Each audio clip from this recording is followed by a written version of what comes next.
Bueno, como estamos en hora, y mientras siguen entrando participantes, yo les voy contando un poquito de la mesa, de esta mesa redonda de población y ambiente, debates en tiempos de pandemia.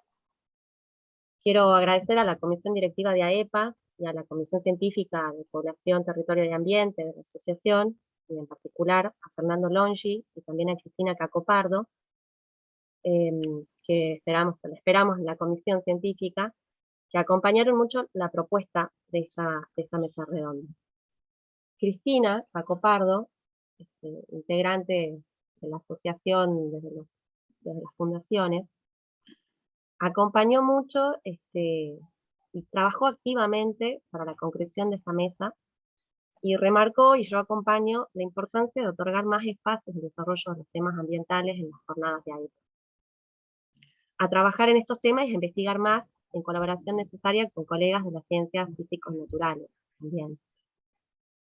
Trabajos que indagan en la relación entre quemas forestales y mortalidad, por ejemplo, que analizan los impactos en la salud, calidad de vida, así como en los movimientos migratorios, e incluso en la natalidad, en relación directa con fenómenos que podríamos catalogar como del mundo natural, como la calidad del aire o el calentamiento global.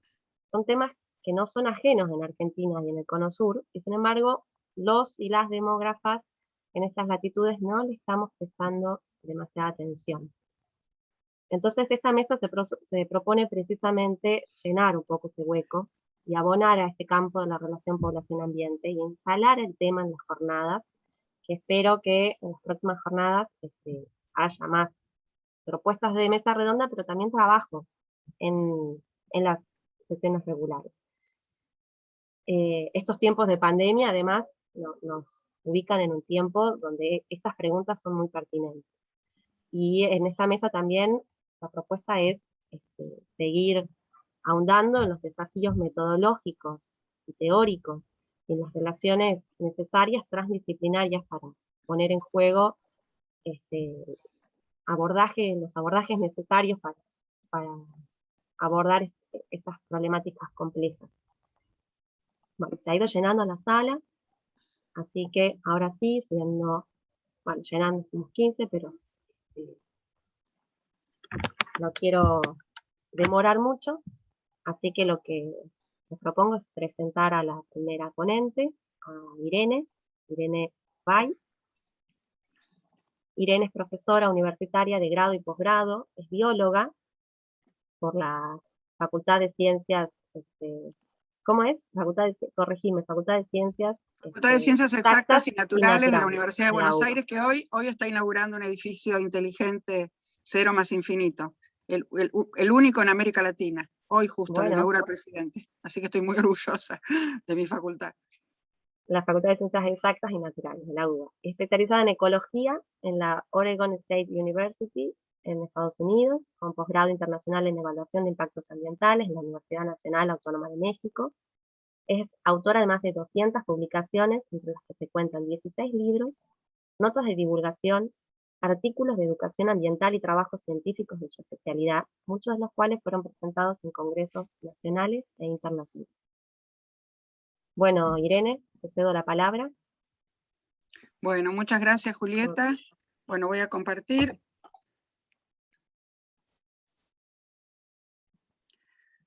Bueno, ustedes díganme si me escuchan bien.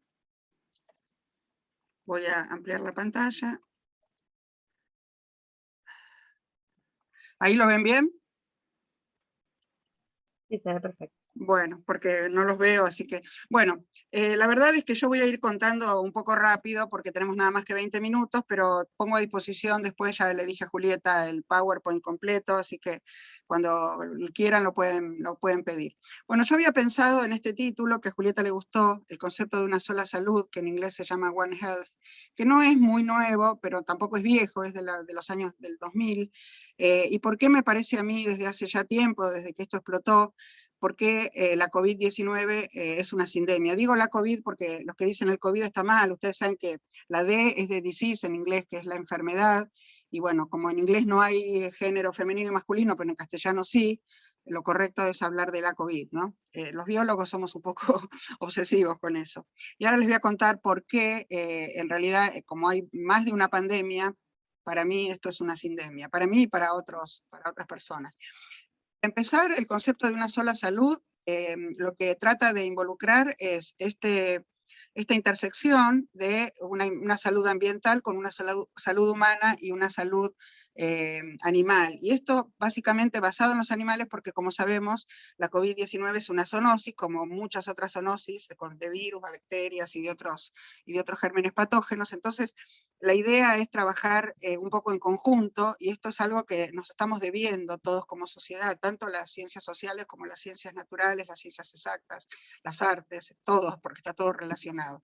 Es tan importante que el 3 de noviembre se creó un día, o sea, ya pronto, dentro de 3 semanas, vamos a tener este día de One Health, o de una sola salud, y lo que, digamos, trata de tener en cuenta este concepto es el forzamiento, no sé si está bien dicha la palabra, cómo nosotros forzamos los ecosistemas según el sentido que le dio el doctor Ramón Margalef, que fue un gran ecólogo de habla hispana de la Universidad de Barcelona. Él dejó una gran cantidad de discípulos en Cataluña, y la principal característica es la disminución de la eficiencia ecológica cuando nosotros generamos estrés ambiental. O sea, el tema es que si nosotros, por ejemplo, hacemos desaparecer un pastizal y lo transformamos en un monocultivo, por ejemplo, de soja, tenemos que después saber que eso tiene consecuencias, lo mismo que la extensión de la frontera agropecuaria. Y esto tiene que ver con el principio de acción y reacción de la física, que, bueno, aunque yo tengo un hijo físico y me dice que estoy forzando un concepto, pero en realidad lo hago para que se entienda lo que quiero decir, ¿no? Nosotros vivimos en sociedades, los seres humanos, y la relación del ser humano con la naturaleza es compleja, y en cuanto nosotros ejercemos cualquier acción, la naturaleza nos va a responder con una reacción tarde o temprano, en el tiempo y en el espacio. Por eso digo que se parece al principio de acción y reacción de la física, ¿no?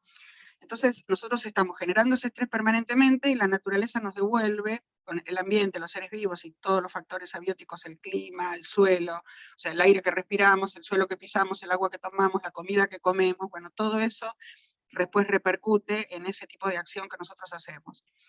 La flecha, cuanto más grande es la acción, más grande va a ser la reacción. Entonces, ¿por qué decimos que estamos realmente en medio de una sindemia y no de una pandemia? Bueno, en realidad, fíjense que yo subrayé la palabra una, ¿no? La pandemia dice que es una enfermedad epidémica que se extiende a muchos países o que ataca a casi todos los individuos de una localidad o una región. O sea, no necesariamente tiene que ser de todo el mundo, pero sí de una región extensa. Y hay otra definición donde también se habla de pandemia cuando una infección epidémica alcanza grandes zonas. Entonces, por eso, bueno, es decir pandemia mundial, que yo lo he visto en varios medios, es redundante, ¿no? Es una tautología, un pleonasmo, o sea, es como decir 2 veces lo mismo. ¿Por qué deberíamos hablar de sindemia? Bueno, sindemia en realidad es un término que fue acuñado en los años 90 por un médico estadounidense, Singer, y lo que él explica es que cuando hay 2 o más enfermedades que interactúan de forma tal que causan un daño mayor que la mera suma de esas 2 enfermedades, no se puede hablar de pandemia, sino de sindemia. Y después, bueno, esto fue tomado en la Universidad de Laval, en Canadá, y la verdad es que fue tomado exclusivamente y en forma específica para hablar de la COVID-19, ¿no? Que pensándolo desde el punto de vista de una sindemia, nosotros nos daría muchas más posibilidades para resolver el contexto social de las personas que ya vienen con problemas preexistentes de antes. Fíjense la fecha, hace justo un año, yo encontré justo este artículo que fue hace justo un año, el 13 de octubre del año pasado, que el editor en jefe de The Lancet, que como ustedes saben es una de las publicaciones más prestigiosas del mundo, ya dijo que el coronavirus es una sindemia. ¿Por qué lo dijo eso? ¿Por qué lo dijo? Bueno, lo dijo porque justamente el concepto de sindemia fue concebido para argumentar muchas interacciones, como vamos a ver ahora, entre la biología, las ciencias sociales y todo el resto de las otras ciencias ambientales, que nos permitiría dar, digamos, una posibilidad más amplia a pronosticar después en el futuro lo que pueda llegar a suceder, y también actualmente el tratamiento y la política de salud. Horton, que es justamente este editor del Lancet, que además es médico, él asegura que no es una pandemia, la COVID, que es una sindemia, que hay que analizar y enfrentar el virus desde un enfoque biológico y social. Yo no tengo tiempo acá de darles todos los argumentos que él presenta, pero lo pueden buscar, está traducida incluso la publicación del Lancet. Esto lo digo porque esto después va a estar subido a la web, y como mis alumnos no entienden inglés, Es una publicación que fue ampliamente traducida a varios idiomas porque fue realmente revolucionaria el año pasado cuando él dijo eso, ¿no? ¿Cuáles son las diferencias? Bueno, enfatiza este señor, este médico, es que la consecuencia más importante es subrayar los orígenes sociales, o sea, hay que ver al virus como algo mucho más amplio y hay que tener en cuenta, como yo les puse acá subrayado, lo que se llaman los barrios vulnerables, que como dice mi colega Soledad Santini de la Universidad de La Plata, en realidad se debería llamar barrios vulnerados, porque fueron durante mucho tiempo abandonados por políticas públicas que se prometieron mucho, pero no se hicieron. Entonces, Horton en realidad señala dos categorías de estas enfermedades. El virus, por un lado, ¿no? El SARS-CoV-2, que provoca la COVID-19, y una serie de enfermedades no transmisibles. Estas categorías se enmarcan en el contexto de inequidad que hace que los efectos sean más crónicos. ¿Y cuáles son esas enfermedades no transmisibles o estados? ¿No? Porque también está el embarazo, que no es una enfermedad, es un estado de la persona pasajero. Entonces, por lo menos sabemos que en el Sistema Integrado de Salud de la Argentina hay 20 comorbilidades que están en una planilla binaria, por sí o por no, que les hacen a los pacientes cuando les da positivo el hisopado, y son estos que están acá, y van a ver que yo marqué esas en rojo, porque, bueno, las que están en el medio de estas tres tienen bastante que ver con, después vamos a ver con la crisis ambiental y la crisis climática, ¿no? Acá, por supuesto, están todos estos, que no los voy a detallar, pero todo el mundo sabe que cuando se hacen las internaciones se hace consulta a cada paciente, si es hipertenso, si es obeso, si tiene diabetes, si fue o es dializado, bueno, si por supuesto se nota por el peso si está desnutrido, después si tiene algún tipo de asma, afecciones bronquiales, en fin, todo esto que está acá. Y también si la mujer está embarazada o no. Entonces, ¿cuáles son las definiciones de sindemia por las cuales Horton dijo esto? Bueno, es una sinergia de pandemias, o sea, piensen que la diabetes, la desnutrición y estas que mencioné antes, ¿no? Sobre todo la obesidad, son también pandemias. Entonces, es una sinergia de pandemias que ocurren en el mismo tiempo, en el mismo lugar, que interactúan entre sí y comparten determinantes sociales subyacentes en común. Y hay otra definición, que es cuando son la suma de dos o más epidemias, ¿no? O enfermedades o brotes concurrentes. Entonces, enfrentar una pandemia, obviamente, por todo esto no es lo mismo que enfrentar una sindemia, ¿no? Entonces, nosotros tenemos esto que tenerlo en cuenta porque yo no veo que haya muchos profesionales que hablen de sindemia realmente. Y a todo esto se agrega el contexto que tiene que ver con la ecología sanitaria, que todos conocen, ustedes la mayoría vienen de las ciencias sociales, así que no hace falta que yo les esté diciendo, la falta de agua potable y de cloacas, el hacinamiento, todos los problemas ambientales que están acá en celeste, que nosotros, todos los biólogos, todo el tiempo luchamos para que no se abuse con los plaguicidas, para que el alimento sea adecuado. Entonces, la pandemia realmente causó mayor vulnerabilidad en sectores sociales que ya eran de por sí vulnerables. O sea, lo que pasó fue que todos sabemos que se dejó al descubierto una cantidad de falencias previas. Bueno, esto se suma en los ambientes que están sometidos a muchísimas presiones e interacciones no previstas, ¿no? O sea, una cantidad de actividades en conflicto, cómo se actúa la biodiversidad, acá tenemos muchísimas relaciones, ustedes saben que en ecología todo se relaciona con todo, y los impactos ambientales que se produjeron, la deforestación, las emisiones de dióxido de carbono, la erosión, la contaminación hídrica, los riesgos de extinción. Entonces, obviamente, la sobreexplotación de los ambientes naturales abrió el camino para que un virus natural afectara a los seres humanos, que eso no hay ninguna duda que el virus es natural, porque con la cantidad de microscopios electrónicos de barrido de alta generación, si no fuera así, se habría visto en todas las veces que se vio el virus, si hubiera sido realmente creado en un laboratorio, como algunos de las fake news insisten en decir, se vería como una costurita nanomicroscópica o un cierre relámpago ultra microscópico, y eso no se vio en ningún caso. O sea, es un virus absolutamente natural. Esto fue por acercarse a los ambientes naturales, ¿no? Que desde hace muchísimo tiempo que estamos destrozando. Y esto no se puede corregir ni a corto ni a mediano plazo, ¿no? Fíjense que todo lo que está acá en Colorado son todos los bosques del mundo que fueron deforestados para sembrar o para criar ganado. Y una publicidad que los que son más o menos de mi edad se acordarán, que hizo la Fundación Vida Silvestre Argentina, muy sencilla, que se llamó Manos, la pueden buscar con ese nombre en YouTube, que solamente en 40 segundos, con Sombras Chinescas, ganó un premio Clio muy importante, y dice, digamos, la gran conclusión en esos 40 segundos es que la mano que puede destruir es la misma mano que puede ayudar, ¿no? Entonces nosotros acá somos las personas, los únicos en la naturaleza que podemos resolver este problema. Bueno, nosotros sabemos que hay causas históricas, esto tiene que ver con registros directos e indirectos de enfermedades, que la mayoría tuvieron que ver con el movimiento de personas, desde la peste negra en adelante, después cuando los colonizadores trajeron enfermedades, después el tráfico de esclavos, que venían en un grado de hacinamiento muy grande, y después, ya desde la Revolución Industrial, pero mucho más a partir de la Revolución Industrial, cuando la carreta se reemplaza por el ferrocarril y las naves a vela por barcos a vapor, empieza el movimiento continuo, y ni hablar después del tráfico aéreo, ¿no? Con este impacto grande de la globalización, que justamente hizo que nosotros ahora estemos todos todavía recién empezando a salir, y estuvimos encerrados 1 año y medio por este tema, ¿no? Entonces, si vemos una escala lineal, fíjense que esto no es una escala logarítmica ni nada de eso, es una escala lineal de las grandes epidemias de la historia, ¿dónde estuvieron las mayores? ¿Dónde se concentraron? Bueno, justamente a partir de ese tiempo que yo les decía, ¿no? Desde la Revolución Industrial en adelante. ¿Qué va a pasar si caemos en lo que llaman un tipping point, o sea, un punto de no retorno? Bueno, en realidad sería un punto de inflexión ambiental, una bisagra, al cual no podríamos volver. Yo tengo colegas que están diciendo que ya estamos en el tipping point. Yo, no sé, tiendo a ser optimista, pues si no, ¿qué nos queda, no? Hay un cambio importante, de esto hay bastantes antecedentes, la gente del Reino Unido trabajó un montón en este tema. No es fácil cambiar, pero yo creo que estamos todavía a tiempo. ¿Qué podemos hacer? Bueno, lo que podemos hacer son varias cosas.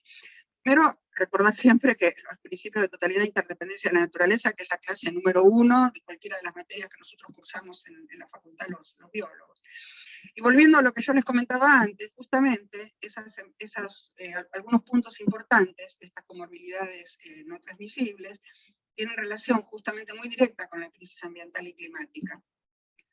Eso es que hay que tener en cuenta, ¿no? Esto para mí es una sindemia y es un sistema global por antonomasia, digamos, que está funcionando, y entonces hay que cambiar un montón de cosas, y nosotros ahora estamos siendo testigos de que cómo uno de esos cambios no puede ser hecho. Por ejemplo, bueno, varios, ¿no? Por ejemplo, el lobby que están haciendo las empresas petroleras contra las energías renovables, el lobby contra el etiquetado frontal de los alimentos.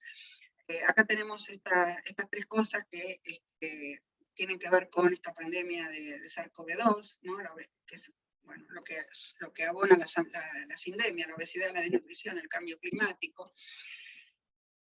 Si nosotros estamos mirando las consecuencias desde el punto de vista social o socioambiental, los sistemas alimentarios, la verdad que están impulsando la pandemia de obesidad y la desnutrición. Sabemos que hay muchos alimentos que la verdad que comestible no es sinónimo de alimento, ¿no?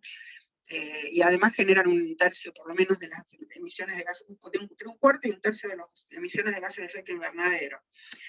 También los sistemas de transporte. ¿Y qué pasa con sistemas de gobierno? Que esto es muy común en América Latina, que están debilitados, donde hay una poderosa ingeniería comercial, un consumo excesivo, y donde las empresas estas multinacionales aportan a los partidos políticos en las campañas. Entonces es muy difícil ir contra ellos. No es imposible, pero habría que digamos, intentarlo, porque si no, ¿qué nos queda?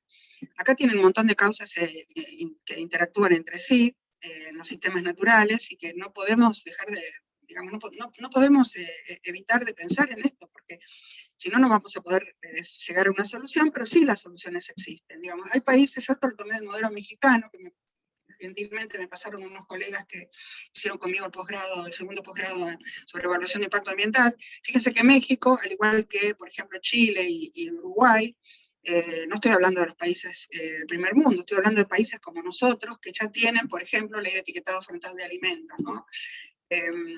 A veces ya sabemos que el poder económico se concentra en menos empresas, cada vez más grandes, y usan estrategias muy claves, ¿no? Que ellos, por supuesto, se autorregulan, no tienen nadie que los controla, cuestionan las evidencias científicas, total es muy fácil, acá cualquiera dice cualquier cosa. Y también el hecho de enmarcar la obesidad como una responsabilidad individual, lo cual es absolutamente falso, porque la obesidad es una enfermedad y además tiene que ver con la genética de las personas. Entonces, lo que tenemos que hacer es hacer básicamente enfoques regulatorios. Esto tiene que venir en una dirección, digamos, gubernamental, que sea una política de Estado, para que esto traspase los gobiernos de turno.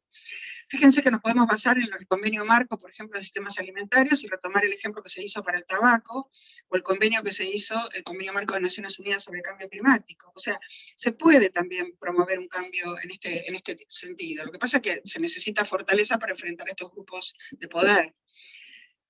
No, acá hay algunos datos que yo se los voy a pasar después en el PowerPoint, que los voy a pasar por alto, pero la verdad que la sociedad civil, con sus marchas y con sus redes sociales, digamos que ahora son un poder muy importante, hay mucha pavada en las redes sociales, pero también hay muchas cosas que realmente no aparecen en los medios y que uno puede enterarse, digamos, de lo que está ocurriendo en la sociedad, justamente por la cantidad de hashtags en este sentido, que la sociedad civil realmente es una fuerza transformadora. ¿Cómo es la relación con la COVID? Bueno, volviendo otra vez al tema inicial. Bueno, la verdad que limitar el daño que causa, o que causó el SARS-CoV-2, o sea, el virus, va a exigir mucho más atención a las enfermedades no transmisibles y a la desigualdad, ¿no? O sea, esto en sentido socioeconómico de lo que se admitió hasta ahora. Lo que pasa es que es muy fácil pensar, bueno, no, en realidad es otra cosa y vamos a enfocarnos en cómo salimos de esto. Sí, por supuesto que hay que salir de esto, pero también hay que tratar de pensar de no volver a caer en lo mismo, porque nosotros los ecólogos sabemos, como saben los geólogos, que va a haber un sismo en un lugar donde hay dos placas tectónicas que están juntas. Ellos saben que va a haber sismos, lo que no saben es cuándo. Los ecólogos sabemos que va a haber pandemias, lo que no sabemos es cuándo. Entonces, tratar de evitar pandemias futuras. Irene, por eso, bueno, sí, ya termino. 2 minutos. Entonces, los países tienen que adecuar los sistemas de salud para responder a estas posibles endemias y siempre tener en cuenta que si estos sistemas no existieran, no habría producción y no existiríamos nosotros. Entonces, a mí me parece que lo primero que tenemos que tener es honestidad, seguir a buenos periodistas científicos, que los hay muy buenos en la Red Argentina de Periodismo Científico en la Argentina, y saber que, bueno, nosotros en realidad tenemos que pensar que sabemos ya, pero bueno, tenemos que pensarlo más, que hay un antes y después de esta pandemia, ¿no? Lo vemos en todo. Así que tenemos una oportunidad mayor para relacionarnos con la naturaleza, atravesamos una realidad con esta sindemia que tiene que ver con las modificaciones que nosotros mismos generamos, y bueno, como decía la Fundación Vida Silvestre, los únicos que lo podemos resolver somos nosotros, y el ser humano es el único animal que tropieza 2 veces con la misma piedra, así que hay que romper con esto, volver al concepto de una sola salud. Y bueno, vemos que todo lo único permanente es el cambio, ¿no? Esto es algo que nosotros todo el tiempo lo decimos, y muchas gracias por haberme escuchado, espero que les haya servido, y desde ya pongo a disposición el PowerPoint. Bueno, creo que cumplí con el tiempo estipulado, a 100 kilómetros por hora. Impecable, impecable, Gracias. te agradezco. Gracias a ustedes. Y pasamos, sin más, a la siguiente ponente, así venimos bárbaro con el tiempo.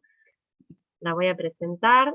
Ella es de la casa, una socia de AEPA, Susana Adamo, es investigadora científica en el Center for International Earth Science Information Network de la Columbia University, donde también se desempeña como profesora asistente adjunta en el programa de pregrado en Desarrollo Sostenible. Es además co-coordinadora de la Population Environment Research Network, panel científico de la UFI. Sus intereses de investigación principales incluyen migración y desplazamiento ambientales, vulnerabilidad social y cambio ambiental, y el desarrollo de bases de datos georreferenciadas integrando información demográfica y ambiental. Es licenciada en Geografía por la Universidad de Buenos Aires, con maestría en Estudios de Población, Flaxo, México, y doctorado en Demografía y Sociología de la University of Texas at Austin. Susana, te entrego la palabra. Bien, entonces voy a ver share the screen.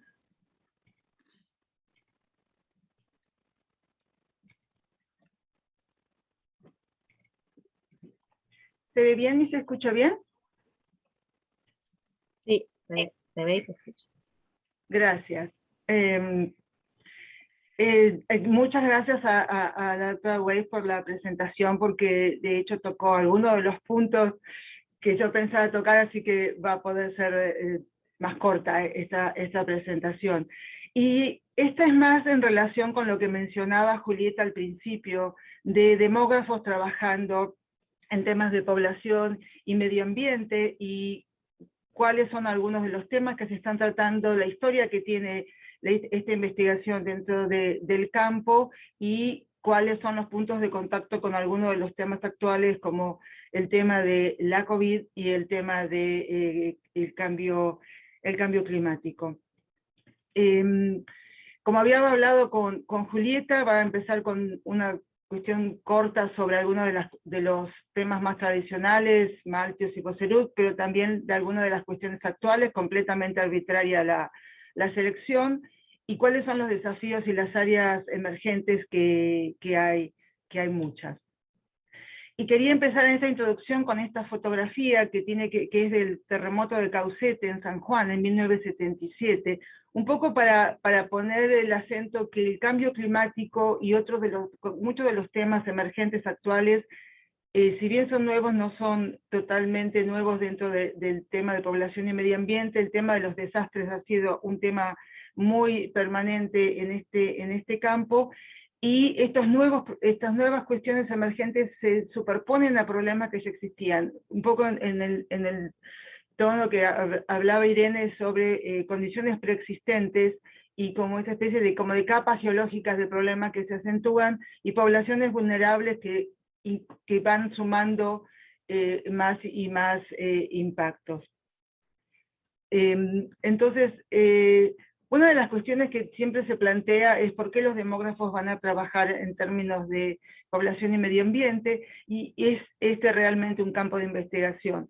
Y eso es un tema que se ha tratado desde hace bastante tiempo, y supuestamente sí es un campo de investigación científica, porque tiene muchos investigadores trabajando en el tema, aunque en el caso de Argentina y en el caso de Consur no son todavía tanto dentro de demografía, y hay muchas preguntas de investigación comunes en términos de los impactos de cambio poblacional en el medio ambiente y del cambio ambiental sobre la población.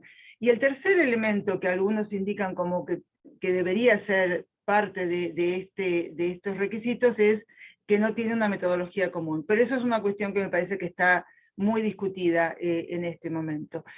Mucho de lo que tiene que ver con este campo científico es la interacción de los procesos demográficos y ambientales, cuáles son las dimensiones, cuáles son las determinaciones, y esto es parte del problema, si quiere, de la problemática, que definir el campo de estudio, pero también el objeto de estudio, se complica porque es inherentemente interdisciplinario y transdisciplinario. Y eso de esa forma no hay cómo definirlo desde un solo campo de estudios, de una sola disciplina, si se quiere. Y por eso toma teorías y metodologías de muchas disciplinas científicas, sociales y naturales. Y eso es una de las cuestiones que más y más está avanzando a partir también de los avances que hay en datos. Ese es otro tema que es avanzado mucho. Cuando empezamos a ver cómo se articulan o cómo se relacionan los temas ambientales y demográficos, una de las primeras teorías que apareció, de los primeros antecedentes, tiene que ver con Malthus, que ya en 1803 por lo menos formuló una primera teoría de población y recursos y ambientes. Si se fijan en el gráfico de la izquierda, serían las líneas azul y la línea roja. La línea roja marca cómo es el desarrollo de la población en términos de tiempo y la disponibilidad de recursos y de alimentos sobre todo. La línea azul es como hipotetiza Malthus que se produciría la producción de alimentos. Y es la famosa frase de que los alimentos de producción de alimentos es aritmética y la población crece en forma geométrica o exponencial, y de esa forma llega a un punto donde se rompe el equilibrio, se rompe la relación y se produce una catástrofe, que eran las famosas hambrunas. De esta forma, los seguidores de Malthus o los nuevos neomalthusianos hablan de población y sobre todo de crecimiento poblacional como la principal causa de cambios ambientales negativos. Pero los críticos dicen que hay dos problemas con esta teoría. Uno es que no permite que la productividad de la agricultura crezca en forma no lineal, o sea, no considera la aparición de nuevas tecnologías, o la innovación agrícola como respuesta a la escasez.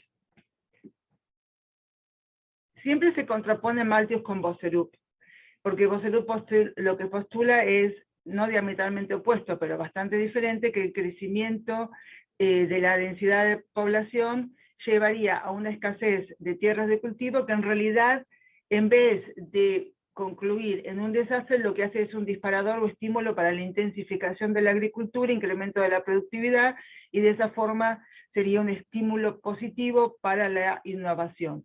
Y si se fijan sobre el gráfico de la izquierda, es la línea quebrada en verde, que marca estos puntos de quiebre del régimen y innovación, y por lo tanto se sigue aumentando la cantidad de alimentos. Entonces lo que esto concluye es que no hay un techo agrario o una capacidad de soporte natural, la discusión sobre la carrying capacity, cómo se puede aplicar para un ambiente o región en particular, sino que capital social y humano y tecnología aumentan la productividad y entonces soportan mayores presiones poblacionales, si uno habla de esa forma. Sin embargo, y acá viene el pero, no se toma en cuenta en este caso la complejidad del proceso de innovación y que ciertos ambientes y ciertos cambios tecnológicos requieren una considerable experimentación, inversiones de capital, inversiones de tecnología y conocimiento, y que ciertos grupos pueden no estar en capacidad para realizar cambios repentinos. Entonces también está esta crítica. Y a lo largo del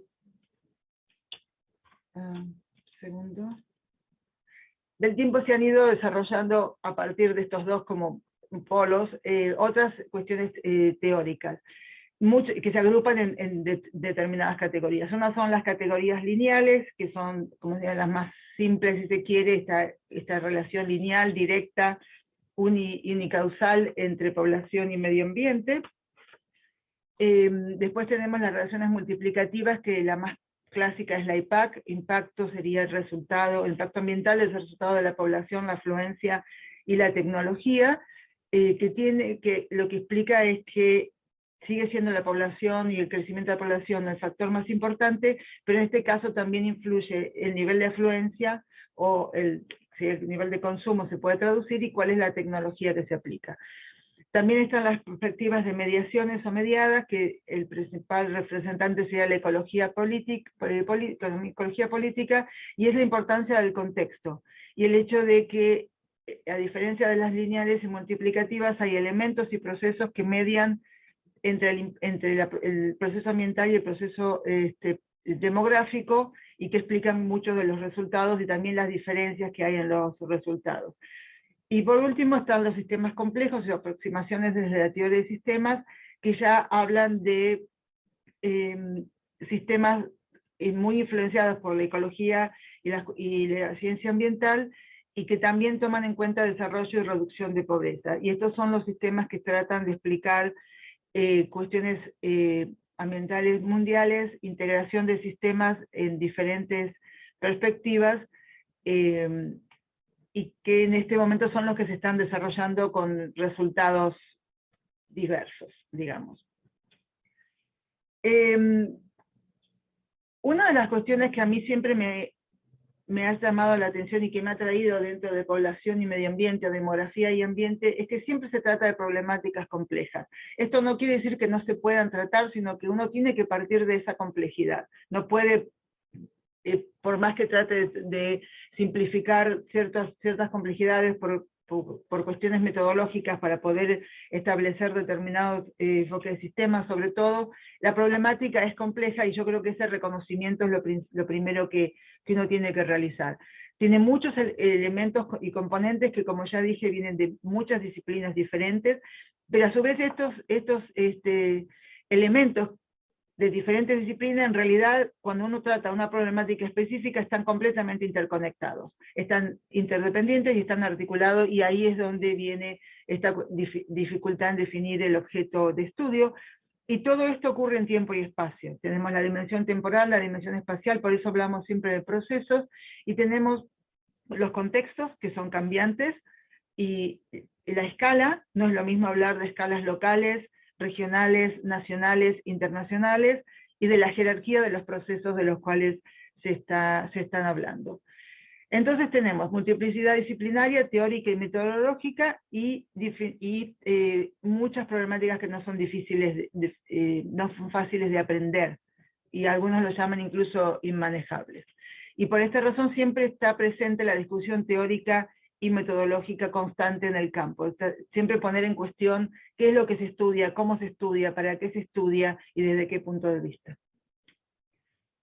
Y ahí viene el tema de, bueno, si tenemos un enfoque teórico, tenemos cierta forma de conceptualizar la realidad, ¿cómo operacionalizamos esto? Y ahí viene el tema de los datos y de los métodos.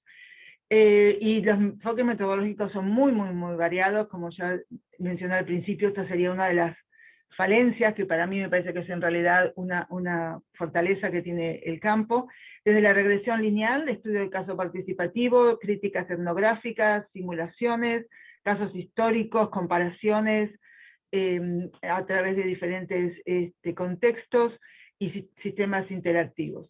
Hay mucho trabajo que se está haciendo ahora a partir del análisis espacial y una fuerte conexión con la demografía espacial, pero también hay una recuperación de los métodos cualitativos, la importancia de entender la percepción y la experiencia de vida, por ejemplo, de las personas que experimentan desastres, de los migrantes en situaciones de desastres y demás, y mucho trabajo sobre las aproximaciones mixtas, cómo cada una se refuerza.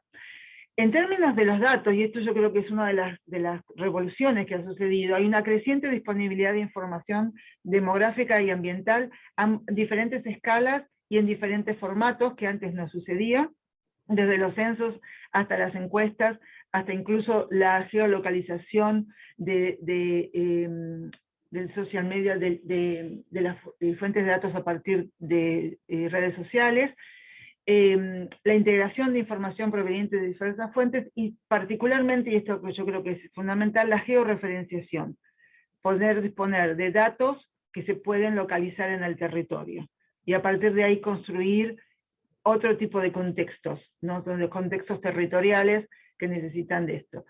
Y quería mencionar en este sentido que la Comisión Científica de EPA en las jornadas anteriores realizó un taller sobre introducción a la integración espacial de datos para la investigación demográfica, que después la IUSPI convirtió, a partir de otros talleres, convirtió en una capacitación en línea que está disponible en inglés y en español. Y también quería mencionar uno de los talleres que tuvimos ayer, que fue el de la plataforma Poblaciones, que yo creo que es un desarrollo magnífico y realmente extremadamente útil para comenzar a trabajar y también para poder colaborar con otros colegas.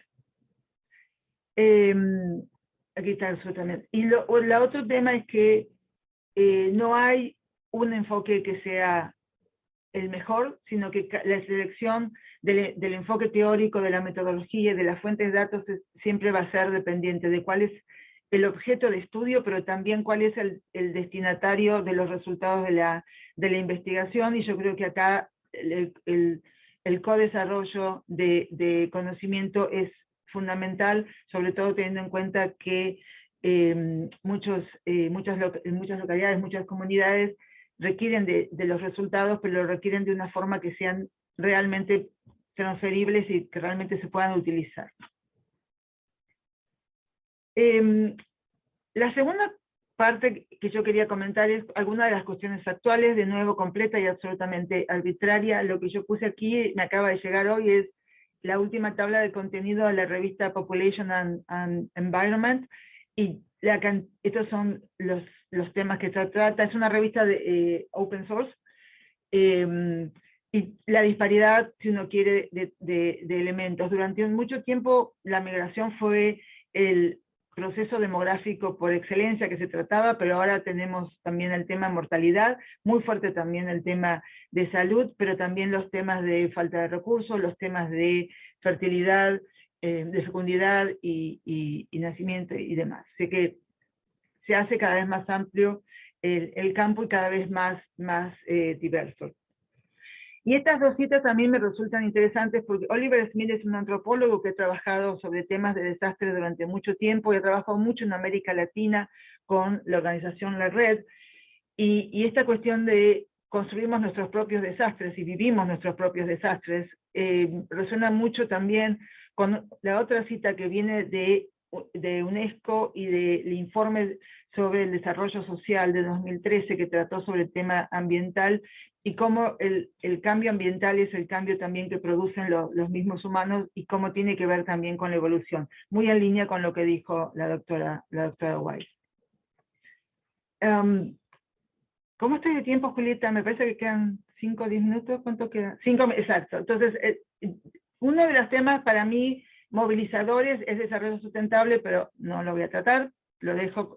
El otro es el tema del cambio climático, con 2 preguntas, y yo trabajo más sobre el tema de cómo el cambio climático impacta sobre la población, y no sobre el tema de cómo los cambios poblacionales y sociales y sobre todo económicos han repercutido en el tema del cambio climático. Entonces, 2 de las preguntas básicas son: ¿cuál es el rol de la dinámica demográfica en la vulnerabilidad, la mitigación y la adaptación? Y la segunda es cómo incorporar la dinámica de la población en las políticas y el planeamiento relacionados con estos temas, además de las estrategias de reducción de desastre y de prevención de riesgo. Muchas veces se ve que la única forma de incorporar la población es a partir del tamaño de la población y del crecimiento demográfico, y no se incluyen elementos fundamentales como son las características demográficas básicas de edad, género, y otros elementos como puede ser cuál es la ocupación, el nivel educativo, la localización y demás. Y en ese sentido, lo que es un tema recurrente que se ha tratado hace mucho tiempo dentro del campo, que es cómo es la construcción social del riesgo a partir de la consideración del peligro ambiental, la exposición, que tiene mucho que ver con la localización, y la vulnerabilidad social, que es siempre preexistente y agravada.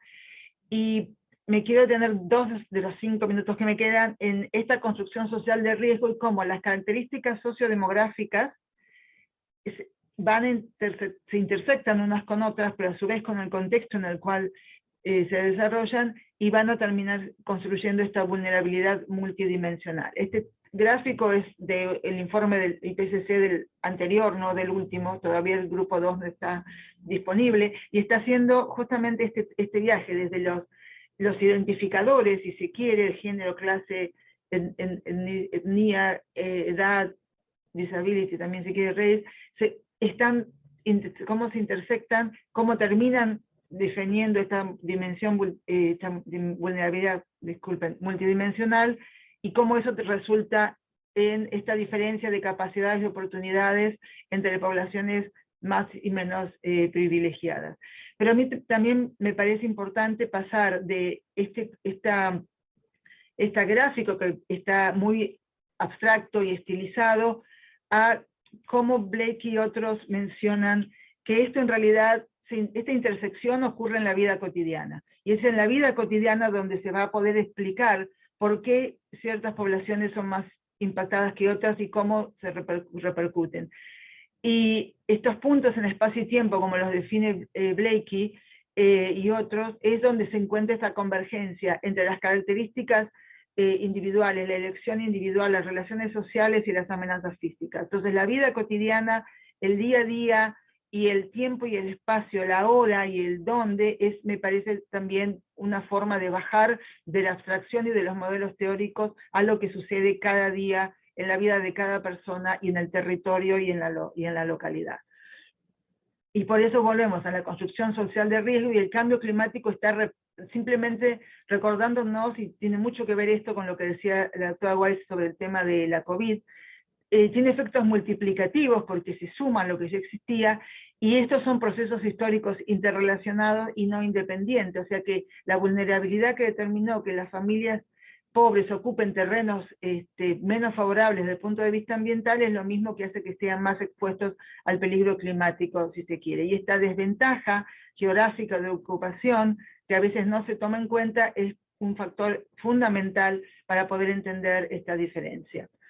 Y un ejemplo clásico es cómo se expanden las ciudades, no solo en cuestiones de barrios cerrados, pero también en asentamientos informales, y cómo es, por ejemplo, en este caso es el ascenso del nivel del medio del mar, donde están expuestos todos los que están en zonas ribereñas, va a afectar en forma completamente diferente a unos y otros en términos del impacto inmediato, pero también en cómo es la recuperación a más largo plazo y cuál es la capacidad que tienen los distintos grupos. Similarmente podemos hablar sobre cómo es la cuestión de la migración y el cambio climático, y este es un trabajo es un tema que se ha avanzado muchísimo, pero que también necesita volver a considerar algunos de los que fueron los conocimientos tradicionales de migración, para no volver a reinventar la rueda, si se quiere, ¿no? De que ya se saben determinadas cosas, y la idea es, bueno, cómo es que el cambio climático afecta a todos los determinantes de la migración, y cómo eso termina en migración o en no migrar, porque también hay que tener en cuenta el tema de agencia y demás. No voy a hablar del tema de la COVID porque la doctora ya lo dijo, simplemente yo quería hacer una reflexión. Este mapa es un mapa que apareció mucho tiempo, y es simplemente cómo cambió la contaminación ambiental. Y lo último que quería decir es, en términos de desafío, es este último párrafo: incorporar la perspectiva del curso de vida y de los medios de vida en el estudio de las respuestas demográficas. O sea, no quedarse solo con los modelos más abstractos, sino también incorporar tradiciones de sociología y demografía. Gracias, y disculpen el exceso de tiempo. Muchas gracias, Susana. Estuviste impecable. Un minuto, no se puede, no puedes pedir disculpas por un minuto. Te voy comentando que hay interacción en el chat, están pidiendo que puedes compartir tu presentación de PowerPoint. Compartimos en el chat ya también la presentación de Irene. Así que si querés, lo que podemos hacer es que me la envíes por mail o al mail de la secretaría, y yo ahora lo subo ahí al chat. Paso, perdón, ¿sí? ¿Cómo?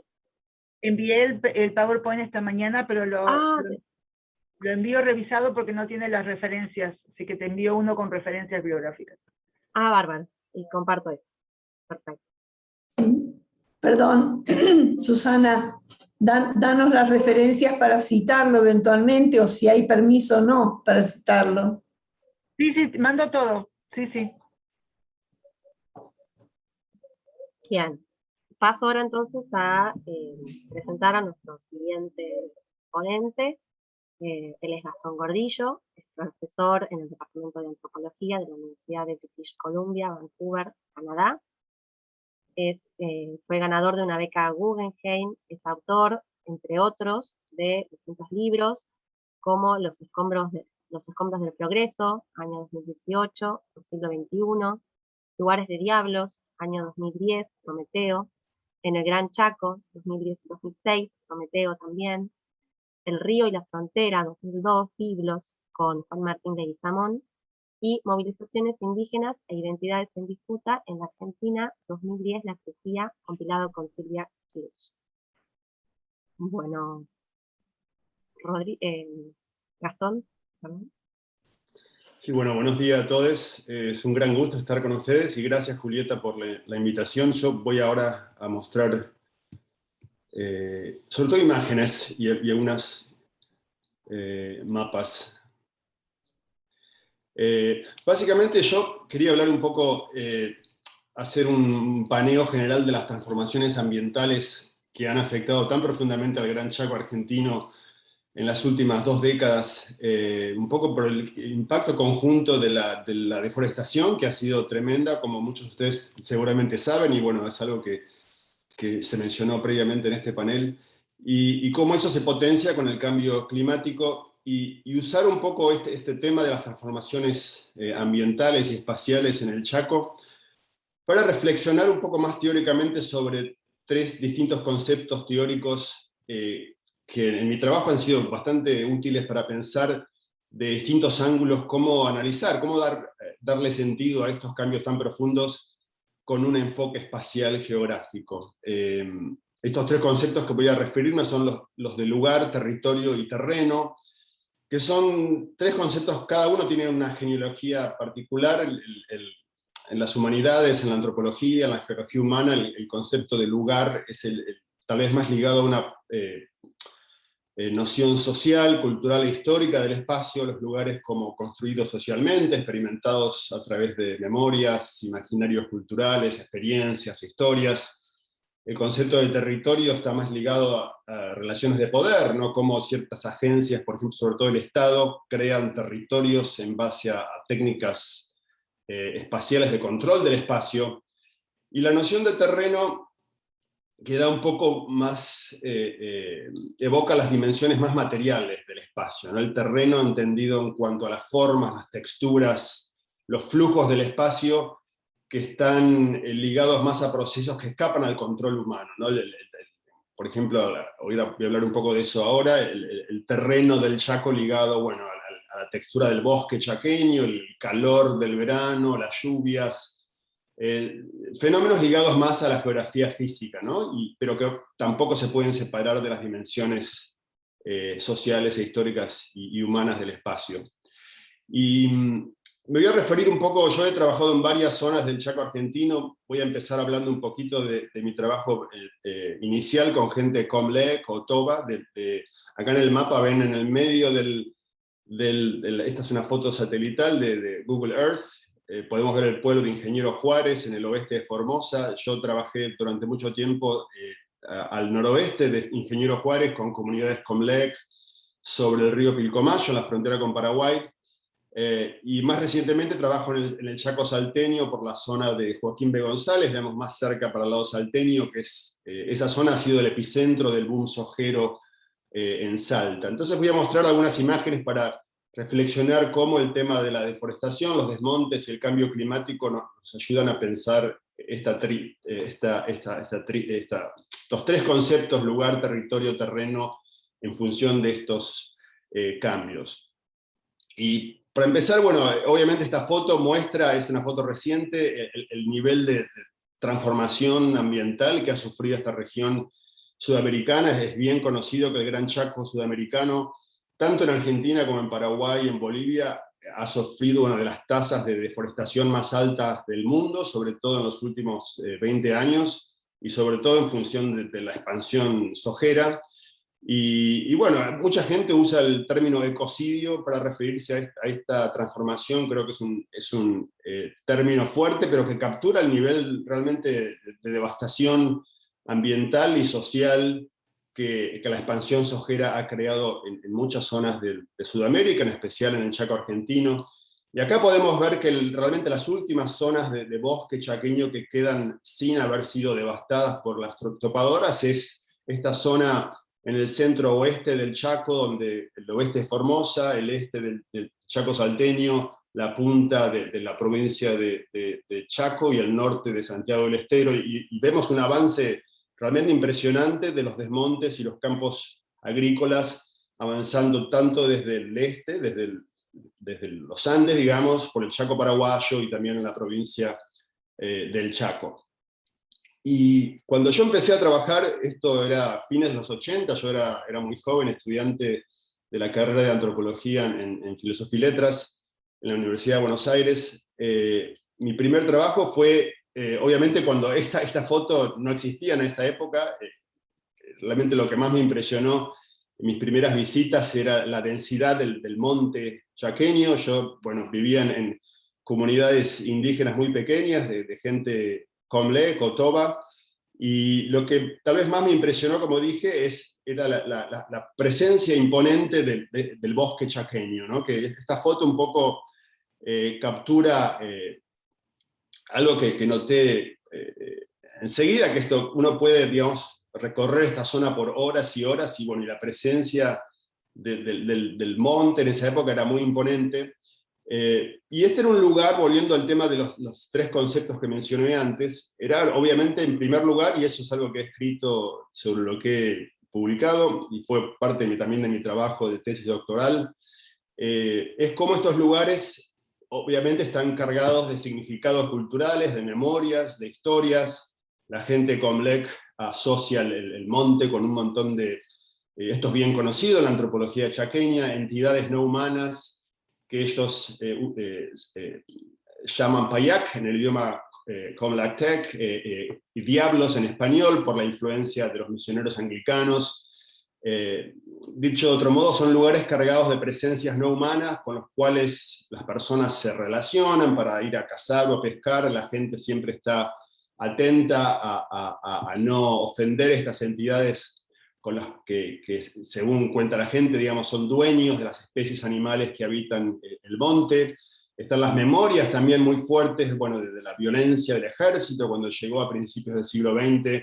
Esta fue una de las últimas zonas del Chaco argentino donde el gobierno no tenía una presencia directa. La gente cuenta cómo sus abuelos se enfrentaron al ejército a principios del siglo XX. Bueno, todo, memorias de violencia, memorias del avance luego de los misioneros anglicanos, memorias también de cuando la gente trabajaba en los ingenios azucareros de Salta y Jujuy, algo que continuó hasta la década del 60, 70.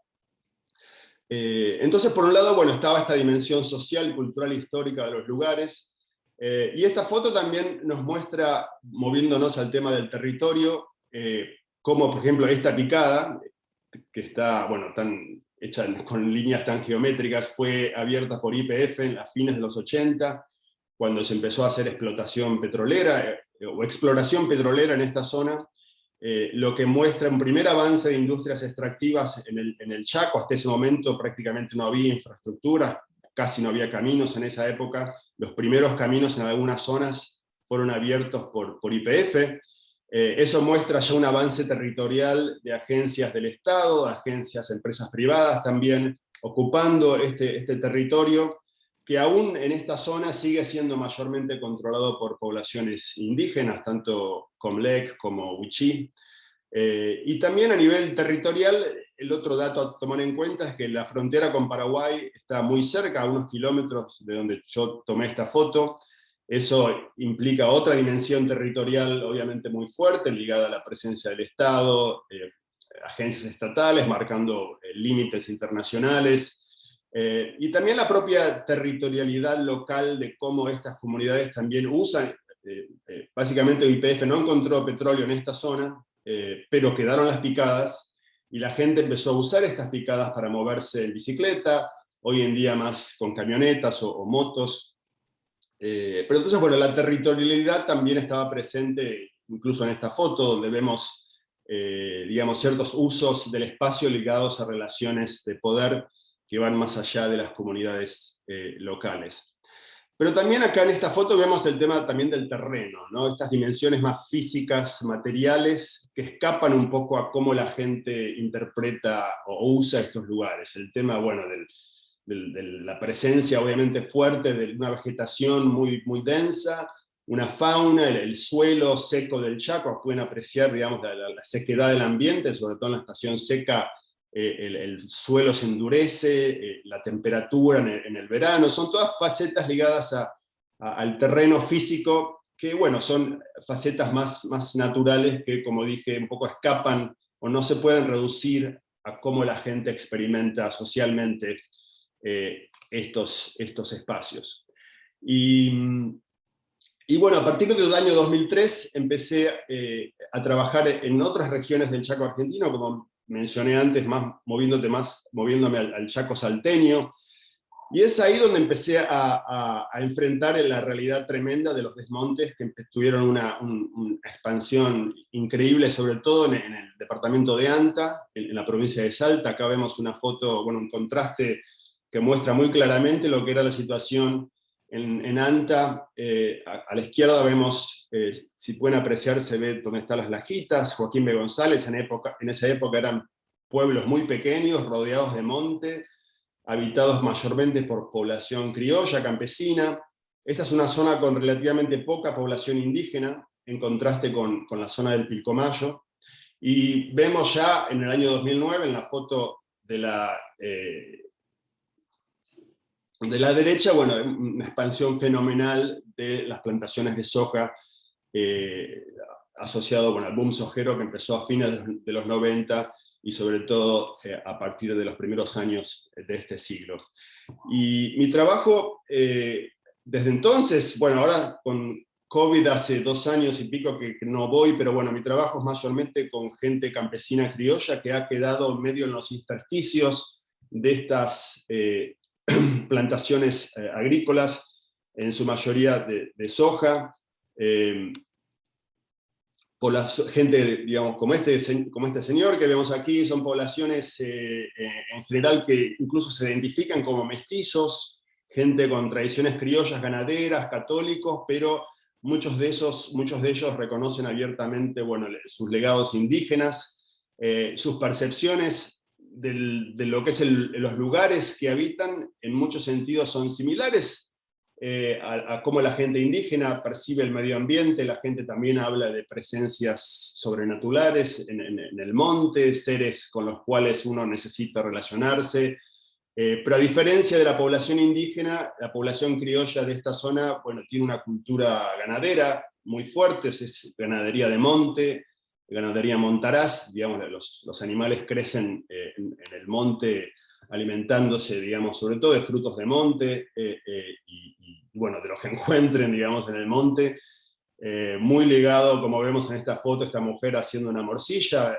una cultura que gira en torno a los caballos y a las vacas, bueno, sí, la cultura gaucha, digamos, que ha sido muy fuerte en muchas partes de Argentina, pero sobre todo en esta zona del Chaco. Pero obviamente estas percepciones del lugar también han sido muy transformadas por esta expansión territorial de los desmontes, que bueno, en esta zona se hacen de una manera bastante brutal, movilizando topadoras que usan este tipo de cadenas. Estas cadenas originalmente son las cadenas que usan los grandes barcos que se mueven en el océano, digamos, para anclar esos semejantes barcos. Esas mismas cadenas son utilizadas con topadoras. Acá vemos una foto de Greenpeace.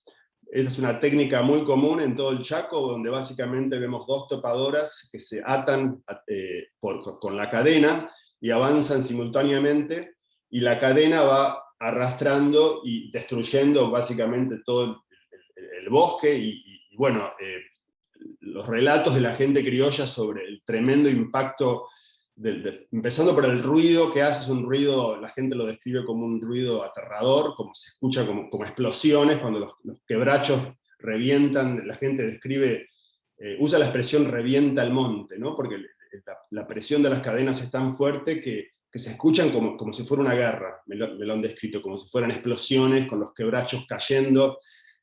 Y lo que la gente también describe como particularmente estremecedor es no solamente, bueno, este avance mecánico y destructivo de las topadoras y las cadenas, sino también el hecho de que las empresas que están detrás de los desmontes, que en su mayoría son empresas argentinas basadas en la zona agrícola central de la Argentina, la Pampa Gringa, Santa Fe, Córdoba, Buenos Aires, son empresarios que no viven en esta zona de Salta, pero que sí o alquilan o compran campos, y después, una vez que han pasado las topadoras, se les prende fuego, no hay ningún intento de usar la madera, y también eso crea una sensación así de medio apocalíptica, ¿no? De un mundo, todo un ecosistema lleno de biodiversidad, de animales, de bosques, que en una cuestión de semanas pasa a ser reducido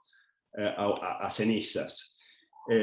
Y aquí es donde vemos, por un lado, bueno, las transformaciones entonces territoriales, donde hay nuevos actores moviéndose, avanzando, sobre todo empresas, desplazando a comunidades campesinas e indígenas.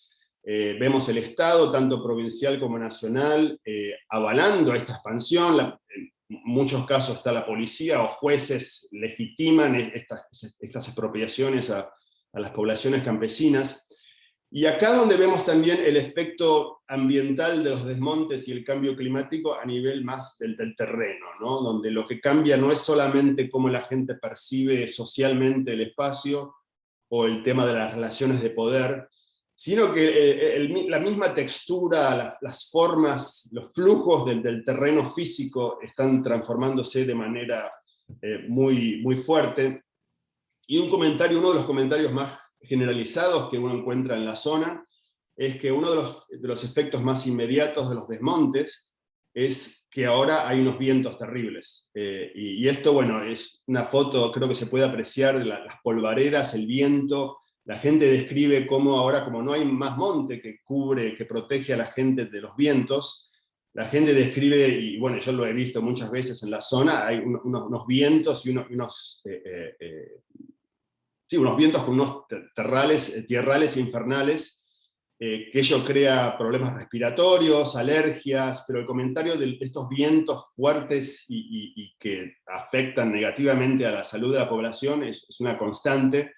Y eso está también muy fuertemente ligado a las crecientes sequías y olas de calor. Eso es otra cosa que también, donde se ve bien cómo el impacto de la deforestación se potencia por el tema del calentamiento global. Es bien conocido que los bosques absorben en una enorme cantidad de agua, los bosques también bajan la temperatura ambiente, eso como que refrescan el ambiente. Y bueno, hay muchos estudios científicos que muestran que uno de los principales efectos de la deforestación es justamente la creación de sequías, porque los bosques, tanto en la Amazonía como en el Chaco, generan sus propias lluvias, absorben y liberan una enorme cantidad de humedad, entonces crean sus propios ciclos de lluvias. Entonces cuando uno destruye el bosque, lo que hace también es que se seca el ambiente queda más seco. Y bueno, esto lo dicen los científicos, pero lo dice sobre todo la gente que vive en la zona, es una de las primeras cosas que mencionan.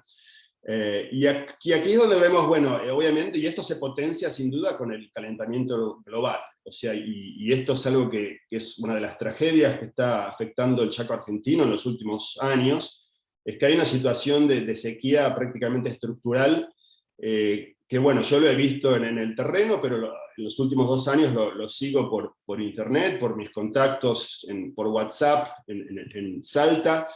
Y sí, hay una situación de sequía tremenda. La gente sabe muy bien que está ligado a los desmontes. El tema de cambio climático, tal vez mucha gente criolla en la zona no está tan al tanto del concepto, pero todo el mundo lo asocia a los desmontes. Y es, bueno, tiene efectos devastadores. Ha habido muchísimos casos de niños en comunidades wichí en Salta que han muerto. Ocasionalmente esta noticia surge en los medios, donde bueno, niños mueren por desnutrición, pero es una desnutrición creada por las condiciones de sequía, donde bueno, eso, al haber una sequía tan fuerte también afecta la disponibilidad de alimentos en el monte. Bueno, no hay monte para ir a recolectar o cazar como había hasta hace unos años.